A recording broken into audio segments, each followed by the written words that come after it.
নমস্কার, পাক বিচিত্রা সকলকে স্বাগত জানাই।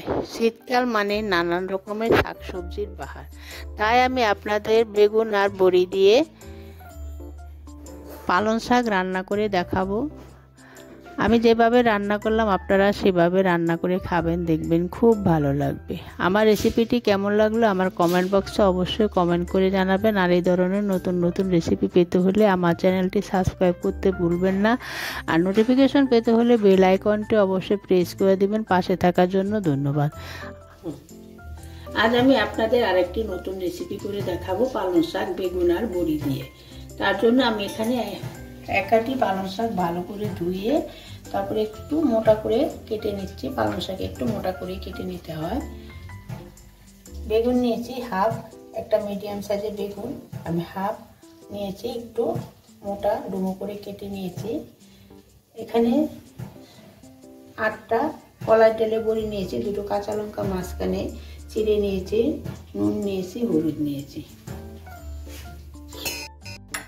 চা চামচের 4 ভাগের 1 ভাগ আমি নুন, চা চামচের হাফ চামচ হলুদ দিয়ে এখন আমি নুন হলুদ দিয়ে ভালো করে বেগুনটা মেখে নেব। দেখুন একটি কড়াইতে আমি 3 টেবিল চামচ সাদা তেল দিয়ে গরম করে নিয়েছি। এখন আমি বড়িটা ভেজে নিব। আপনারা চাইলে সর্ষের তেলও ভেজে নিতে পারেন। আমি লাল করে বড়িটা ভেজে নেব। দেখুন আমি বড়িটা লাল করে ভেজে নিয়েছি।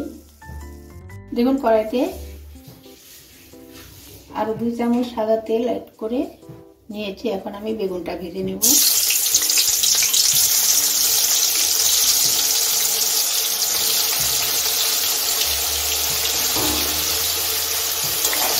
বেগুনটা ভেজে আপনাদের দেখাচ্ছি।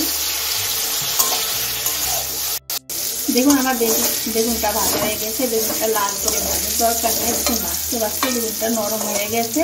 এই সময় আমি নামিয়ে নেব এখন বেগুনটা। দেখুন কড়াইতে আমি 1 টেবিল চামচ সাদা তেল দিয়ে গরম করে নিয়েছি। এখন আমি শাকটা দিয়ে দিব।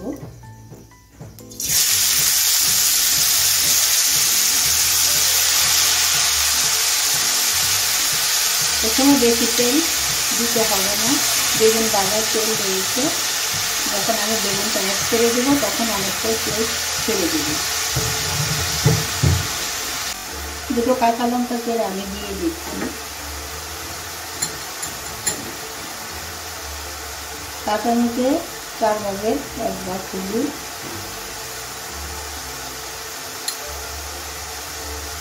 চা চামচে 4 ভাগের 1 ভাগ নুন দিচ্ছি। নুন আমি বেগুন ভাজায় দিয়েছি, এর জন্য শাকে একটু কম দিচ্ছি। এখন আমি শাকটা নেড়ে চেড়ে রান্না করে নেব। শাকে জল ব্যবহার করব না, শাকের থেকে অনেকটা জল বেরোবে, ওই জলে আমি শাকটা রান্না করে নেব।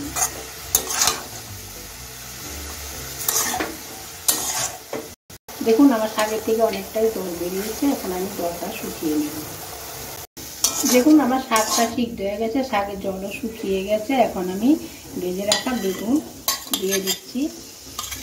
প্রথমে যখন শাকটা দিবেন তখন বেশি তেল দেওয়ার দরকার নেই, বেগুন ভাজাতে অনেকটা তেল আছে। বড়িটাও দিয়ে দিচ্ছি, বড়িটা আমি একটু ভেঙে নিচ্ছি। এখন আমি বড়ি আর বেগুনটা ভালো করে শাকের মধ্যে মিশিয়ে নিচ্ছি।